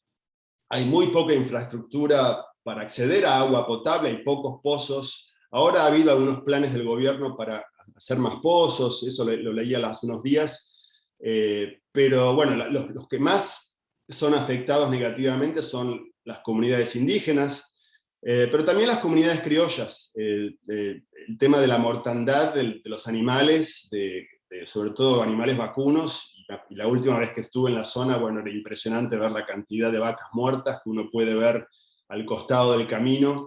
Y bueno, esto confirma una vez que los que más sufren el impacto de los efectos del cambio climático y los desmontes son las comunidades más vulnerables del Chaco argentino. Otro efecto muy fuerte es el tema de las fumigaciones con agrotóxicos. Acá vemos, por ejemplo, esto es cerca de las Lajitas, en Salta. 2 minutos, Gastón. Gracias. Esto me lo mencionó un poblador, es un árbol muerto, seco, muerto por los agrotóxicos, que quedó ahí en pie junto a un campo de soja. Y bueno, el tema entonces del cambio climático, la deforestación, es parte de un mismo paquete que ha tenido transformaciones muy profundas en esta zona. Y finalmente, bueno, no me acaba el tiempo, pero quiero mencionar simplemente cómo estos cambios a nivel de estas transformaciones espaciales territoriales están ligadas a las cadenas de soja que crean que toda la soja que se produce en esta zona de Salta termina en Rosario, en las grandes fábricas de molienda y los puertos que han surgido en el polo Rosario, y la gran mayoría se exporta al resto del mundo. Y como muchos de ustedes habrán oído, la bajante del río Paraná en los últimos meses ha sido tremenda, histórica. Nunca el río Paraná, hay que irse hace 70 años para ver una bajante similar. Y la gran paradoja entonces es que toda la hidrovía, todo el complejo agroindustrial centrado en Rosario y que fomenta esta deforestación y estas fuerzas alimentando el cambio climático. Sabemos que la deforestación es uno de los principales factores del cambio climático. Contribuye también a la bajante del Paraná justamente por las grandes sequías que afectan el norte argentino, Brasil. Entonces vemos, digamos, las cadenas de la soja que contribuyen a estos procesos están empezando a sufrir los efectos de su propia acción, contribuyendo a la deforestación. Así que bueno, lo voy a dejar acá y les agradezco por participar en esta mesa. Gracias. Gracias, Gastón. Bueno, clarísimo y súper didáctico, llevado a terreno. Yo me siento horrible apurándolos, pero vamos a ser lo más estrictos posibles con el uso del tiempo, así podemos tener después algún ratito de intercambio. Pasamos entonces a nuestro último ponente, a Robert Hafner. Él es profesor adjunto de Geografía con enfoque en las interrelaciones humano, tecnología, medio ambiente en la Universidad de Innsbruck. Su investigación se centra en la ampliación de los enfoques teóricos y metodológicos tradicionales mediante la inclusión de geografías viscerales, multisensoriales, geografías digitales y justicia ambiental. Sus temas son las alternativas a la producción y el consumo de alimentos, modos de producción y consumo basado en valores, jardinería digital, los conflictos socioecológicos y la producción de soja, sur global y norte global. Le doy la palabra sin más a Robert y te empiezo a contar tus 20 minutos. Bueno, muchas gracias, Juli. Espero que se pueda ver la presentación. Sí, se ve perfecto. Calculo que sí. Bueno, voy a presentar más preguntas que respuestas. Y como ya dijiste, tengo una amplia gama de temas para trabajar, pero hoy quiero hablar más que nada sobre el tema de justicia ambiental, el rol de tecnología y las relaciones humanas, medio ambiente y la coexistencia de realidades divergentes. Suena más complicado que en realidad es. Y a ver. Para el contexto, muchas gracias por las presentaciones anteriores que ya aparecen puntos muy interesantes ahí, pero cuando pensamos en el tema de, bueno, cómo nos posicionamos como seres humanos en relación al medio ambiente, tenemos 3 categorías bien simplificadas. Primero, el antropocentrismo, con el ser hombre en el centro, entonces somos más importantes que la naturaleza, por ejemplo. Del otro lado tenemos el ecocentrismo, ahí con el ser humano, parte de toda la naturaleza. Ahí podemos poner también, bueno, Pachamama, Tierra Madre, todos estos conceptos. Entonces, otra forma de pensar la relación ser humano con el medio ambiente. Y ahí en el medio tenemos varias axiologías intermediarias que van tomando partes del antropocentrismo, del ecocentrismo y combinando. Bien, eso es todo más o menos bien establecido. Lo que a mí me pregunto es ¿Dónde está la tecnología? ¿Dónde están las técnicas? Como Gastón ya ha dicho antes, sí, el tema del avance sojero, ahí no se hace solamente a mano, sino se usa topadoras, se usa cadenas. Con la soja transgénica se usa la tecnología y también la tecnología afecta al medio ambiente y continuando esta cadena, el medio ambiente afecta, el medio ambiente cambiado afecta también a la gente que vive en el Chaco, por ejemplo. Bueno, es la primera pregunta. ¿Dónde está la tecnología en nuestros conceptos para analizar las interrelaciones ser humano y medio ambiente y los conflictos socioambientales? Esta imagen satelital también es algo técnico. Lo generamos de lejos y podemos ver bosque. E imagínense, están en un pueblo rodeado de bosque y ahí me encanta lo que Gastón ha dicho antes porque estamos en la misma zona y hay cambios, se talan árboles, se establecen monocultivos de soja y lo que a mí siempre me llevó la atención es que nadie se queja, entre comillas. ¿Dónde está la lucha abierta? Siempre he pensado desde el punto de vista de justicia ambiental, un concepto del norte global, un concepto que siempre comienza de punto de vista, bueno, hay cambios socioambientales, hay gente que no tiene las partes positivas de este cambio. La gente tiene que mudarse, la gente tiene que bueno, no puede usar su jardín porque está fumigado al lado.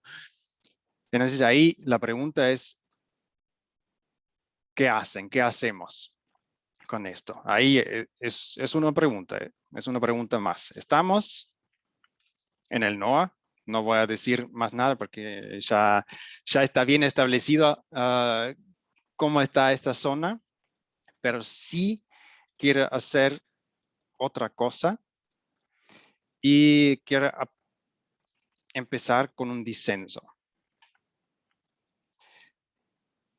Tal vez una u otra persona conoce a este señor, Fernando de San Román, un presentador de Metán TV, y es una persona bien interesante en todo este entorno de la soja y del conflicto y no conflicto, porque él, como persona, es sojero, está bien a favor de los monocultivos, está bien a favor de la soja transgénica, pero también tiene los temas de justicia ambiental y de la protección de la naturaleza. Y otra vez me pregunto cómo se puede juntar estas dos posiciones tan alejadas en una persona. Y ahí quiero dar un paso más atrás y quiero presentar cortito la epistemología o las epistemologías de conocimiento de Ludwig Fleck, que distingue entre mirar y ver. ¿Qué significa? Bueno, es el primer paso. Cuando un sujeto mira a un objeto sin contexto, sin saber a dónde hace falta mirar, entonces no comprende nada. Si yo miro, no sé, a un análisis de sangre, no entiendo nada porque no tengo contexto. Pero cuando estoy parte de un colectivo de pensamiento quien me enseña a dónde tengo que ver, cómo hace falta interpretar varias realidades, los estilos de pensamiento, ahí sí puedo obtener un contexto y puedo crear conocimiento como sujeto hacia el objeto. Entonces me puedo crear una realidad puedo interpretar una realidad. Bien.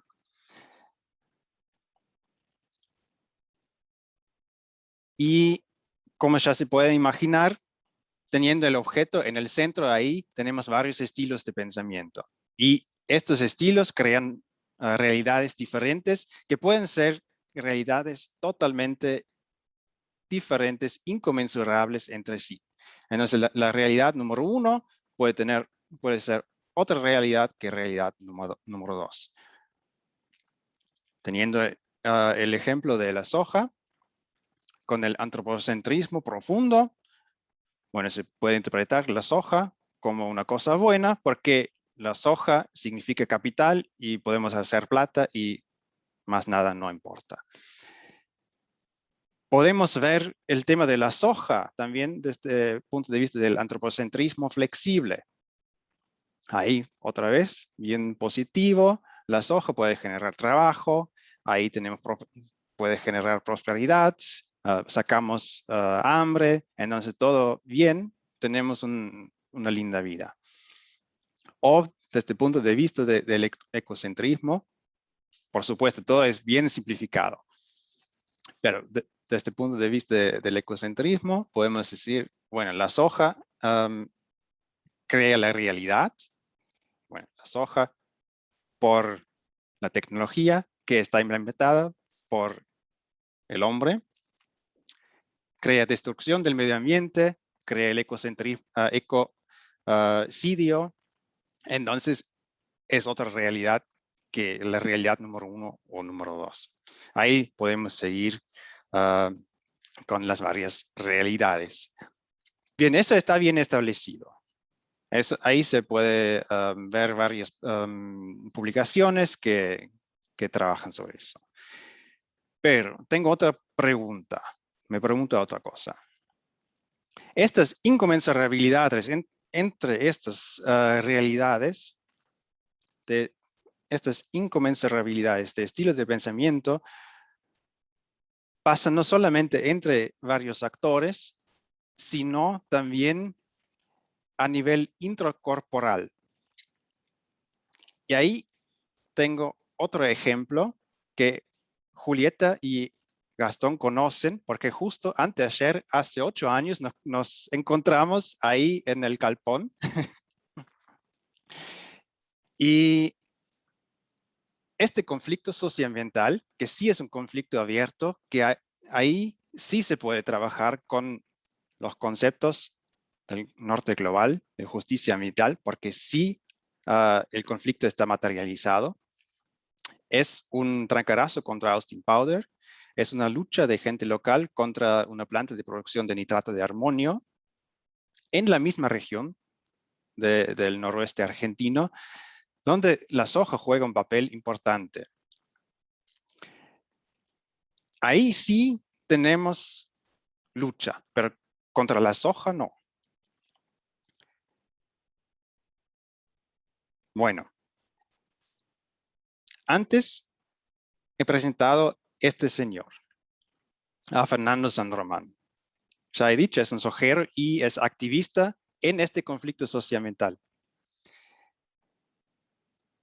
Y tenemos un disenso, tenemos una inconmensurabilidad intracorporal, porque este actor, Fernando San Román, es un ejemplo. Hay mucha gente ahí en esta zona que piensa en forma similar. Dice, bueno, la soja, desde el punto de vista del antropocentrismo flexible, la soja genera trabajo para la región, podemos sacar hambre y creamos prosperidad. Bien. Entonces no hay problema, el tema de los impactos ambientales, socioambientales no existen. Bien simplificado, pero es el estilo de pensamiento. El mismo actor en sí, cuando habla del trancarazo contra Austin Powder, toma la posición del ecocentrismo y dice, bueno, tenemos que cuidar a la tierra madre, entonces somos parte de la naturaleza, no debemos cambiar elementos de la naturaleza. Son dos posiciones absolutamente inconmensurables, pero sí existen. ¿Y cómo puede ser? Hay otra inconmensurabilidad entre estilos de pensar y de acciones, que muchas veces, o en particular en este conflicto, ha mencionado la representadora de Austin Powder, que decía, bueno, esta gente que está luchando con los conceptos de justicia ambiental, hablando de tierra madre, ahí tratando de proteger el medio ambiente y la naturaleza, ¿y por qué queman goma en la lucha? Es otra inconmensurabilidad. ¿Por qué se hace? Hace falta investigar más, con otras formas, con otros métodos, digamos. Y ahí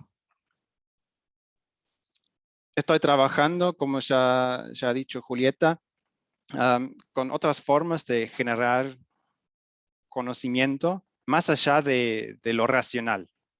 Entonces trabajo con conceptos de visceralidad, métodos viscerales que incorporan aspectos de emoción, que incorporan ahí los 5 sentidos, cómo se puede vivir, cómo se puede explicar así acciones y reacciones no racionales, como quemar goma para proteger la naturaleza. Ahí es un comienzo. Y estoy todavía al comienzo, después de varios años trabajando con este tema. Pero sí creo que es un camino bien interesante e importante trabajar más con eso. Trabajar con métodos plus. Bueno, al principio he dicho que voy a presentar más preguntas que respuestas. Pero sí trato de hacer una conclusión cortita en 4 puntos. Al principio he presentado el tema de la relación del ser humano con el medio ambiente.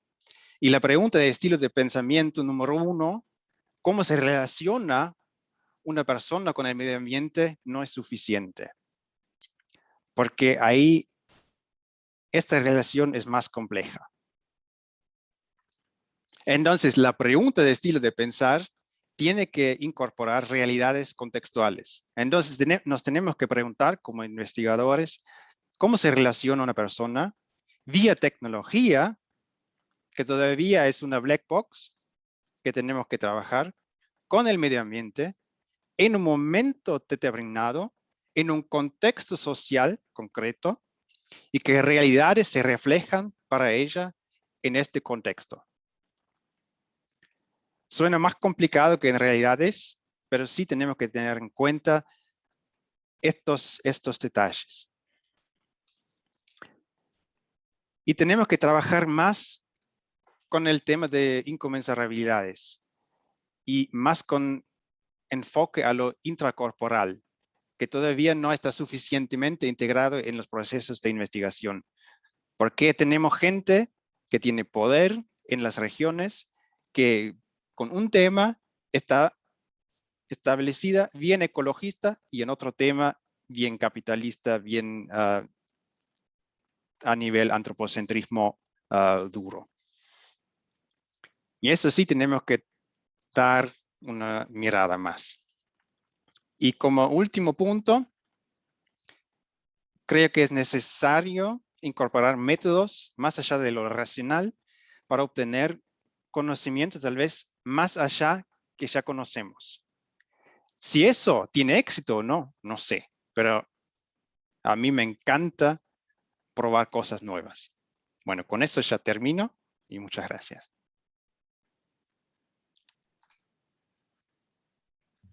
Bueno, muchas gracias, Robert, por ajustarte el tiempo. Estamos en el horario que habíamos acordado como cierre, pero dado que no tenemos una actividad pegadita en el calendario, en el programa, nos podemos tomar unos 10, 15 minutitos más No sé, Gastón, que vos me habías dicho que estabas complicadísimo de tu agenda.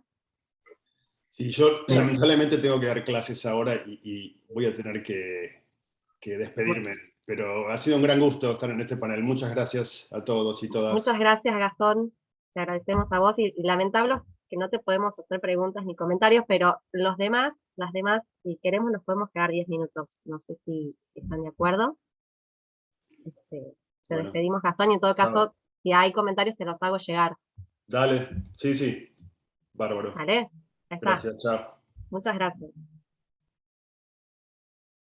Bueno, tenemos una primera comentarista que es una propia ponente, así que le doy la palabra y por favor les pido que vamos organizándonos aquí, levantando la mano. No sé, no estuve mirando el chat, perdón si hubo, no, me parece que no hay comentarios por el chat, ¿no? Bueno, y le paso la palabra a Irene. Gracias, Juli. No, simplemente quería decir públicamente que me disculpen que me estuve ocultando, pero estaba resolviendo un problema de cátedra, bueno, por otra plataforma y también por WhatsApp al mismo tiempo, o sea, tipo multitasker. No, lo poco que escuché, la verdad que me pareció genial. Quiero decirles a los que no eran ponentes que no nos pusimos de acuerdo en ningún momento. Julieta es testigo y creo que salió perfecto porque se integró muy bien todo lo que fuimos diciendo. Así que nada, agradecerles estuvieron todos bárbaros, y pedirles si también pueden compartir las presentaciones, porque a mí me interesa cada vez involucrarme más en los temas sociales, ya que no provengo de una universidad que me formó en eso, sino más en las ciencias duras y naturales. Así que eso, siempre hay tiempo para aprender. Gracias. Les pido a Robert y a Susana, no sé si Susana ya recibí, me dijiste que me ibas a mandar la PPT, ¿ya me la mandaste de nueva? ¿O comparto la anterior? No, te la voy a mandar cuando le agregue las referencias. Ah, bien, yo la estaba esperando en el transcurso. Y no están completas. Perfecto, entonces lo que vamos a hacer si quieren, porque hay personas pidiendo la PPT, que me escriban y a la secretaría o a mi mail personal si lo tienen, y yo les comparto sin problema cuando reciba la ponencia completa. Y Robert, vos si podés, también envíamela ahora, si yo ya la subo por el chat. No sé si ahora... Está mandado. Bien, ahora la comparto. No sé si hay comentarios de preguntas de las demás participantes, somos mayoría de mujeres. Como pasa casi siempre con estos temas. Te diría Robert que sos el único. Por lo que estoy mirando. Sabrina, adelante. Bueno, primero felicitar a las y los ponentes, la verdad que la mesa estuvo interesante. Yo, digamos, más que nada hacer algunos comentarios con respecto a algunas impresiones que me llevo. Primero, contentísima de ser al mismo tiempo parte de la demografía, de la sociología, y también soy militante ambiental, así que encontrar este espacio dentro de AEPA, la verdad que me puso muy contenta, así que desde ya eso por un lado.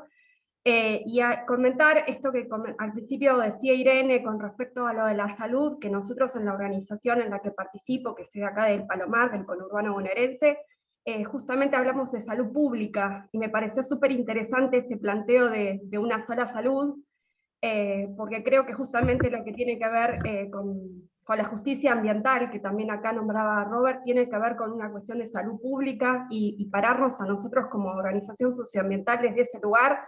La verdad que fue todo un planteo para poder generar una reserva natural urbana acá en el barrio. También pensar estos espacios que pensábamos hoy, los comentarios que hablábamos del norte y de distintas partes del país, pero también entender que hay espacios públicos a proteger en los espacios urbanos, que son nuestros pulmones. Así que, y contenta también de que hoy también se habló bastante de la sociedad civil y de los espacios dentro de la sociedad civil, que frente a esa pregunta que hacía Robert de qué hacemos, ¿no? Estamos en las trincheras pregonando y empujando, ya sea comunidades indígenas, como también hablábamos, pero también en los espacios urbanos, impulsando por la salud pública, por nuestro ambiente, que es uno solo, que es el único que tenemos, y que este sistema extractivista y ecocida, como bien se decía, y con las prácticas que estamos llevando adelante, y que podemos revertir, yo pienso como Irene en ese aspecto, en una mirada más positiva, y es lo que venimos haciendo como organización. Así que bueno, nada, cortito, y agradecer y felicitar la mesa y los ponentes. Sabrina, podés buscar en internet, hay muchísima información de Una Sola Salud, incluso en castellano, o One Health en inglés. Hay mucho, desde el 2020 en adelante que se trabajó un montón, así que lo que pasa es que no fue levantado por muchos lugares por una cuestión de intereses de las grandes empresas, de las grandes corporaciones, pero sobre todo de las que deforestan para digamos, para hacer las multinacionales de los alimentos, en todo caso, ¿no?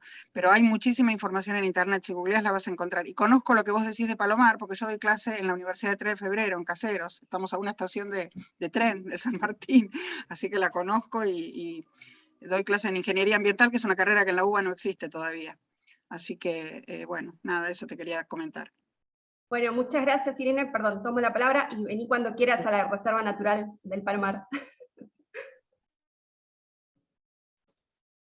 Estoy tratando de subir la ponencia de Robert. Si me dan un minuto que no sé qué pasó. De vuelta. Bueno, no veo que alguien más tiene la palabra, querida. Te piden datos de tu organización barrial. No, chat.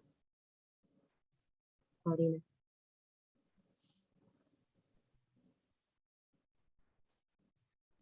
Sabrina.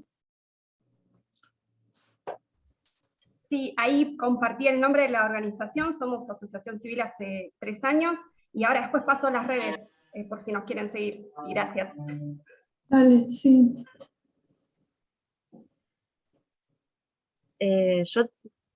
Me generan un montón de inquietudes, de reacciones, de preguntas, las 4 ponencias.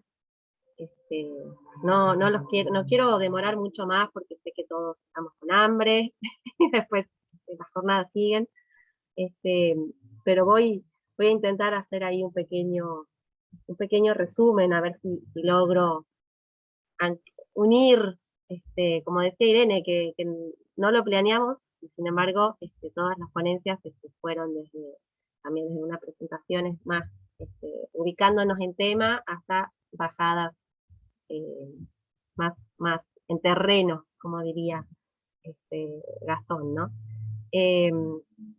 A mí me interesa mucho todo lo que tiene que ver obviamente, con lo que nos convoca en esta mesa, y en particular con el tema de la salud, ¿no? Lo que plasmó clarísimamente Irene en las cuestiones de la pandemia y cómo se juxtaponen y se refuerzan distintas pandemias como son la diabetes, la sobrepeso con este virus, con esta enfermedad, que lo sabemos muy bien a esta altura, se empañó con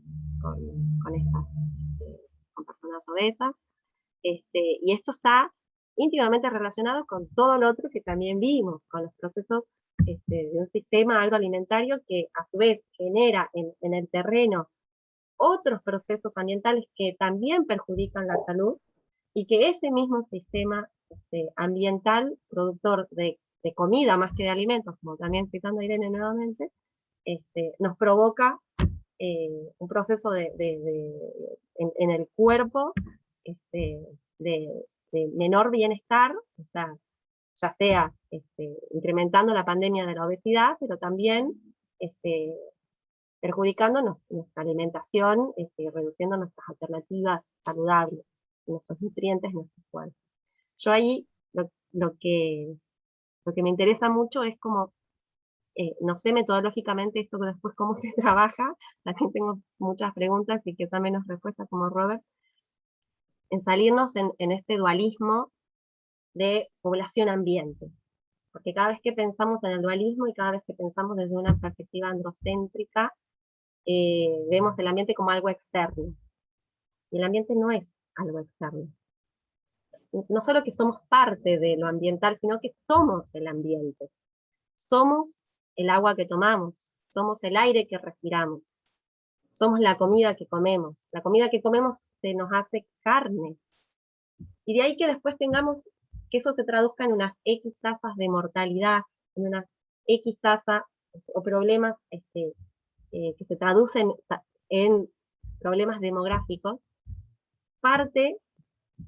algunos de esos problemas demográficos parten de este punto central que es somos el ambiente.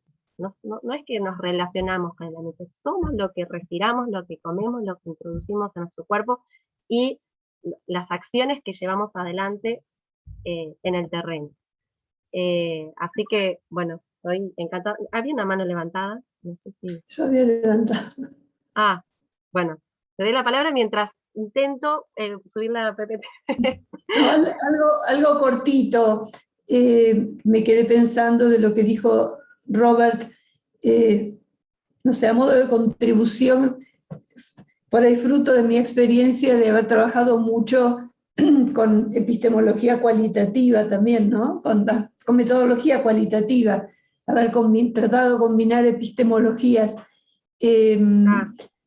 Yo no hablaría de comportamientos o de discursos racionales versus irracionales.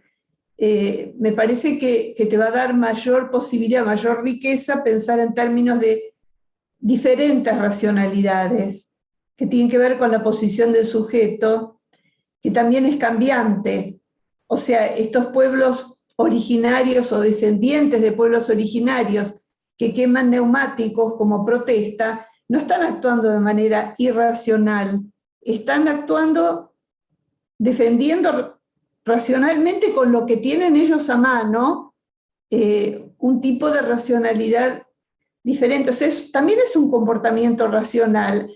No pueden quemar leña porque ya no la tienen, queman neumáticos, que es lo que el invasor les dejó, ¿no es cierto? O sea, se puede abrir más el panorama para meterte con las subjetividades y pensar en términos de cultura, no solo de individuo y de intraindividuo versus contexto, sino meter un poco más la cultura. ¿Qué de la cultura tradicional persiste adentro de en las subjetividades de estas personas y cómo ha sido modificada además por los cambios del contexto, por la lógica o la racionalidad del interés capitalista, ¿no? Y tampoco creo que sea, o sea, no sé si la palabra por ahí es inconmensurabilidad o en algunos aspectos sí me pareció que entendía que estaba bien usada, y en otras por ahí meterte con las contradicciones que a veces son aparentes.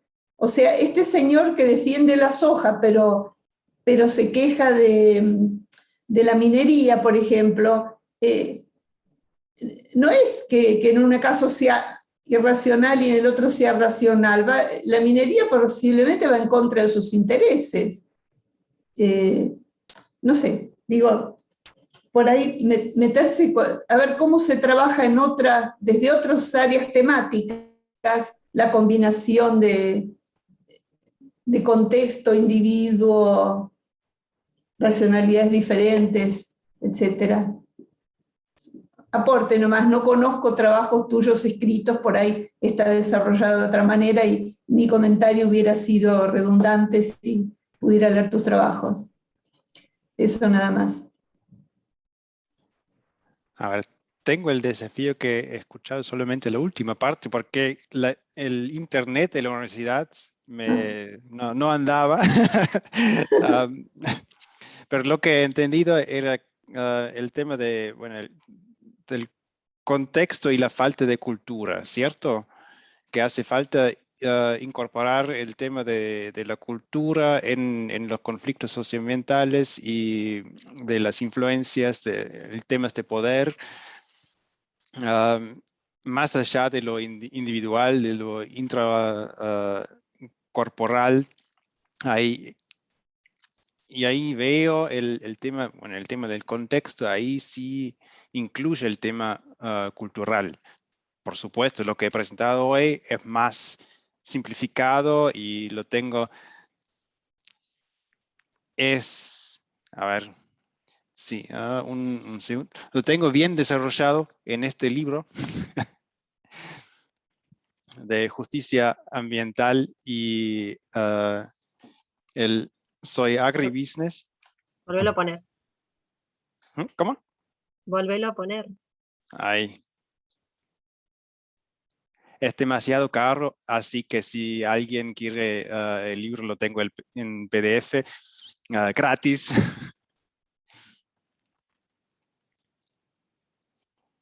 Ahí está más desarrollado el tema de los contextos y por qué, bueno, de una forma, sí, el tema cultural, el tema de las influencias,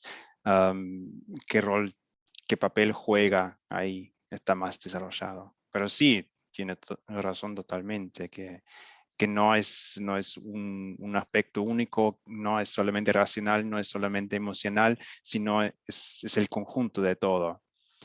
Pero muchas veces me di cuenta en los análisis,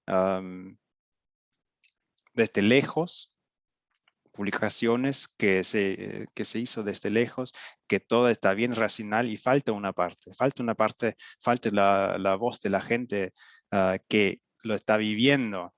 Y eso era la crítica que tenía al principio con los conceptos de justicia ambiental, porque siempre se decía, bueno, hace falta un conflicto así bien materializado, pero ¿qué hacemos cuando un conflicto no está? Aunque desde lejos tendría que estar todo. Por eso surgen estas preguntas.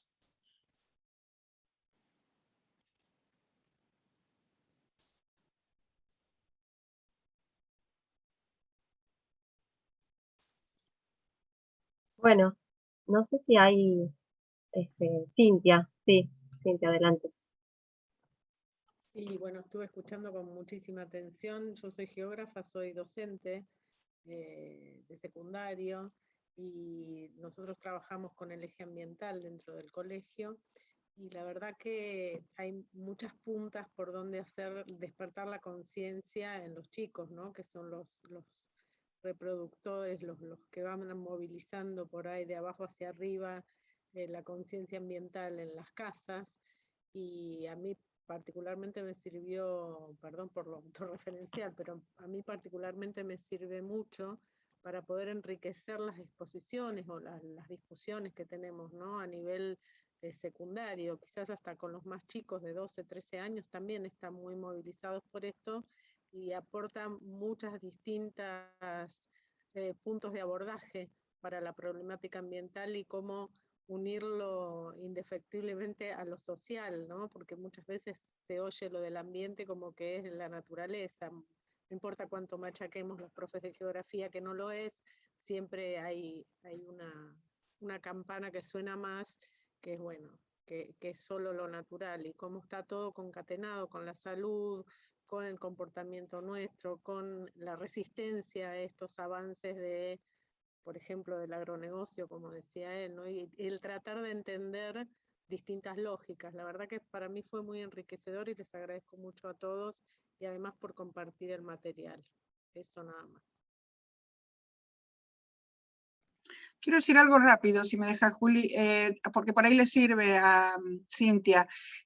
Hace un par de meses hubo un Congreso Mundial Internacional de Educación Ambiental con 700 personas.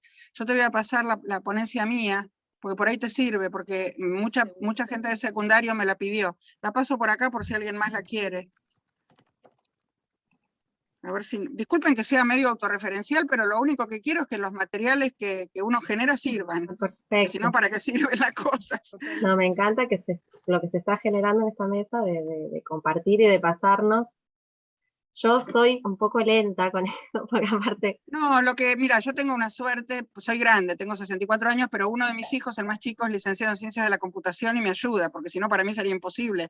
Imagínate manejar todas las redes sociales y subir todo a YouTube. Les quiero contar algo, yo tengo mi canal de YouTube no monetizado por decisión personal, porque yo además dono todos los derechos de autor de los libros a entidades de bien público, la mayoría a ONGs ambientalistas, menos los 2 libros de virus, que lo doné al programa Polio Plus de Rotary porque están tratando de erradicar la poliomielitis, ¿no? Que también está transmitida por un virus. Pero no quise monetizar mi canal de YouTube para que no tenga publicidad y para que la gente se suscriba libremente y pueda hacer un servicio. En realidad lo hice para eso. Así que si no lo hago a esta altura de la vida, ¿qué queda para cuando yo no esté ya más en este plano? Así que se pueden suscribir, estoy con mi nombre, porque como estoy logueada en Gmail, así que no van a tener publicidad, ni tampoco lo tengo monetizado, o sea, no tengo por qué estar haciéndole publicidad, pero para que les sirvan los materiales, nada más. Eso es todo. Bueno, yo estoy subiendo el libro de Robert, y si les parece, vamos cerrando la mesa, a ver si ahí me salió. Ahí está, siendo las 13:20, yo me puse estricta con el tiempo y aún así, bueno, nos ganaron las ganas de escucharnos, Mira, danos un segundo porque a mí por lo menos me está tardando en bajar el libro. No, les doy. No, porque si no cuando cerrás el chat no podemos después bajarlo. No, lo que pasa es que Robert me lo mandaba a mi mail personal. Yo lo pasaba al mail de la secretaría, porque lo tenía linkeado a esto con el drive de la mail de la secretaría. Entonces me lo mandaba por mail. Esperaba que llegue el mail. Perdón. No, yo estaba así porque estaba haciendo una serie de pasos para poder llegar al libro, porque tengo ya linkeado el drive con el drive de la cuenta de secretaría. Así que bueno. Me avisan ustedes cuando tengan descargado el material, y les prometo que le pido a Gastón también, y ahí tanto para la ponencia de Gastón como la de Susana, me escriben y yo les comparto. ¿No está aún? ¿El libro no está? Ahí está el de Hafner. Ah, ¿sabes lo que hice? Se lo mandé para. No, error mío, tenés razón. Va de vuelta, pues se lo mandé solo a Irene. Estaba mirando eso, estaba por decírtelo, me parece que no lo mandaste a todos. No, tenés razón. Si no me decía, yo pensé que ya había quedado. Ahora sí va. Ah, estaba el PDF. Ahora sí lo tienen que recibir.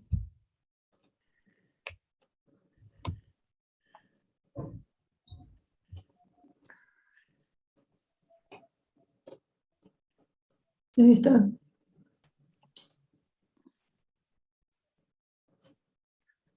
Yo voy a guardar el chat también, porque así por las dudas, se puede guardar el chat, ¿no? Ponen en los 3 puntitos, ponen Save Chat, bueno, yo lo tengo en inglés, Save Chat, y después donde dice Show in Folder, lo guardan, lo copian y lo pegan donde quieran. Bueno, si a alguien le faltó algo o tiene dificultades, me escribe. Vamos cerrando, ¿les parece? No, pero está bien, guardando el chat se puede tener los links de Irene. Sí, igual no tenés que copiar y pegar porque el chat no te va a hipervincular, pero lo podés marcar y lo copias en el navegador y listo. Lo copias, claro. Sí. Bueno. Muchas gracias. Gracias por la invitación, Julieta. Muy linda mesa. Espero volver a encontrarnos. Chao. Gracias.